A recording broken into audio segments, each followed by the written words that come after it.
Assalamualaikum warahmatullahi wabarakatuh. Perkenalkan, nama saya Reni Setianingsih. Saya dari Fakultas Tarbiyah dan Ilmu Keguruan IAIN Ponorogo. Di sini saya akan menjelaskan tentang strategi pembelajaran langsung.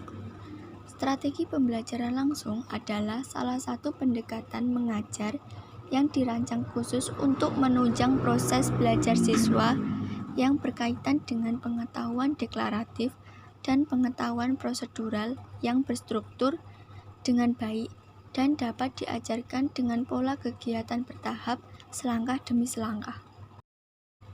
Contoh dari strategi pembelajaran langsung yaitu seperti berikut. Assalamualaikum anak-anak. Waalaikumsalam, Bu. Bagaimana keadaan kalian hari ini? Sebelum kita mulai pembelajaran pada pagi hari ini, marilah kita berdoa terlebih dahulu ya. Berdoa dimulai. Berdoa selesai. Pada pagi ini, kita akan membahas tentang materi fotosintesis ya. Ayo anak-anak, keluarkan bukunya, kemudian cari materi fotosintesis. Apakah sudah ketemu materinya? Sudah, Bu.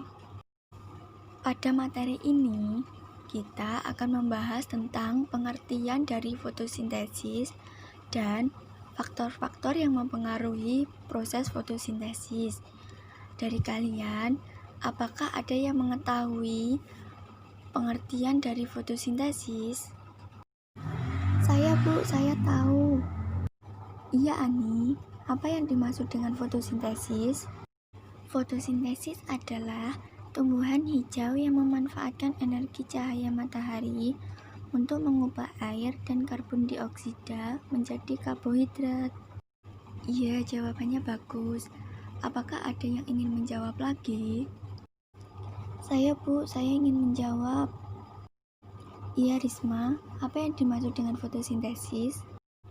Fotosintesis adalah proses pembuatan energi atau zat makanan yang berlangsung atas peran cahaya matahari dengan menggunakan zat hara atau mineral, karbon dioksida, dan air. Iya, jawabannya benar. Nah, fotosintesis sendiri memiliki faktor-faktor yang mempengaruhi proses fotosintesis. Adakah yang tahu faktor-faktor apa saja yang mempengaruhi proses fotosintesis? Saya, Bu, saya tahu. Iya, Aulia, apa saja faktor-faktor yang mempengaruhi proses fotosintesis? Yang pertama, klorofil. Yang kedua, cahaya matahari. Yang ketiga, air. Yang keempat, karbon dioksida. Iya, betul sekali.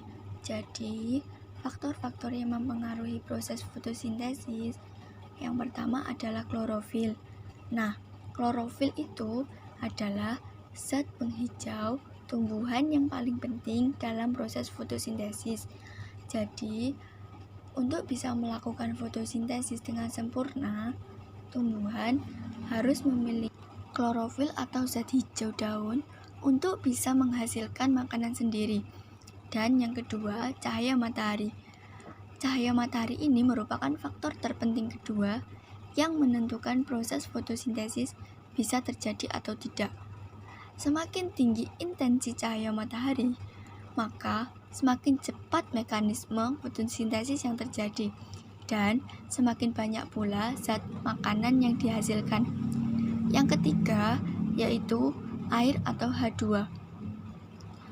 Air juga sangat penting untuk tumbuhan melakukan fotosintesis.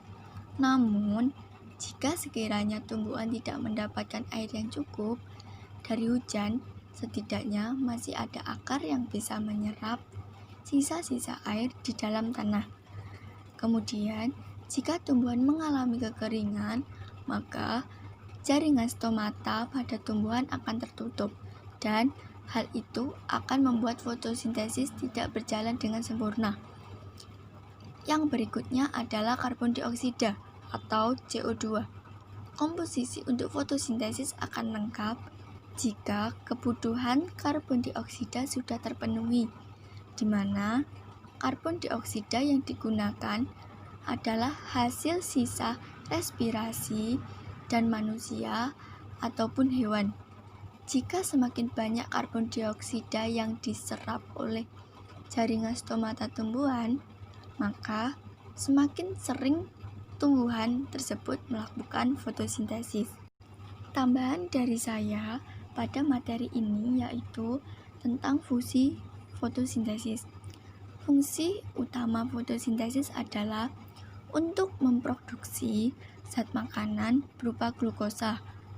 Glukosa menjadi bahan dasar pembuatan zat makanan, yaitu lemak, dan protein pada tumbuhan. Zat-zat ini menjadi makanan bagi hewan maupun manusia. Oleh karena itu, kemampuan tumbuhan untuk mengubah energi cahaya menjadi energi kimia selalu menjadi rantai pertama pada rantai makanan. Yang kedua, yaitu fotosintesis membantu membersihkan udara atau mengurangi kadar CO2 di udara karena CO2 adalah bahan baku dalam proses fotosintesis. Sebagai hasil akhir, selain zat makanan adalah O2 atau oksigen yang sangat dibutuhkan oleh kehidupan. Nah, materi pada pagi hari ini sudah selesai. Apakah ada yang ditanyakan terkait materi fotosintesis? Atau apakah ada yang kurang paham dengan penyampaian yang Ibu sampaikan tentang pengertian fotosintesis, faktor yang mempengaruhi fotosintesis, dan fungsi dari fotosintesis? Jika ada yang kurang paham, bisa ditanyakan. Sudah paham, Bu? Jika tidak ada yang ditanyakan, minggu depan kita adakan kuis. Kuis ini bertujuan untuk melatih atau mengetahui kemampuan kalian dalam memahami materi tentang fotosintesis. Jadi, kalian harus belajar yang rajin ya, supaya nilai kalian bagus. Baiklah, kita akhiri pembelajaran pada pagi hari ini. Akhiron, wassalamualaikum warahmatullahi wabarakatuh. Waalaikumsalam warahmatullahi wabarakatuh.